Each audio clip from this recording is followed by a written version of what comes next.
एक बार भगवान बुद्ध जेतवन बिहार में रह रहे थे। भिक्षु चक्षुपाल भगवान से मिलने के लिए आए थे। उनके आगमन के साथ उनकी दिनचर्या, व्यवहार और गुणों की चर्चा भी हुई। भिक्षु चक्षुपाल अंधे थे। एक दिन बिहार के कुछ भिक्षुओं ने कुछ मरे हुए कीड़ों को चक्षुपाल की कुटी के बाहर पाया और उन्होंने चक्षुपाल की निंदा करनी शुरू कर दी कि उन्होंने इन जीवित प्राणियों की हत्या की। भगवान बुद्ध ने निंदा कर रहे उन भिक्षुओं को बुलाया और पूछा कि क्या तुमने भिक्षु को कीड़े मारते हुए देखा है? उन्होंने उत्तर दिया, नहीं।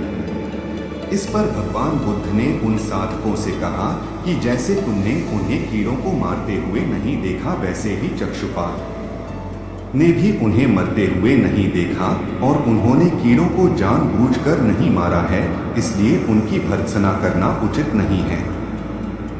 भिक्षुओं ने इसके बाद पूछा कि चक्षुपाल अंधे क्यों हैं? उन्होंने इस जन्म में अथवा पिछले जन्म में क्या पाप किए? भगवान बुद्ध ने चक्षुपाल के बारे में कहा कि वे पूर्व जन्म में एक चिकित्सक थे। एक अंधी स्त्री ने उनसे वादा किया था कि यदि वे उसकी आंखें ठीक कर देंगे तो वह और उसका परिवार उनके दास बन जाएंगे।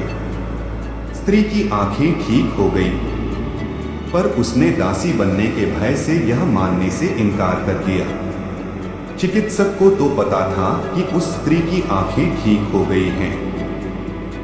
वह झूठ बोल रही है।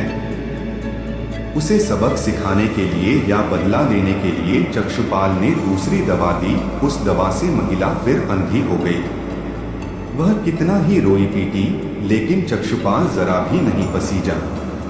इस पाप के फलस्वरूप अगले जन्म में चिकित्सक को अंधा बनना पड़ा।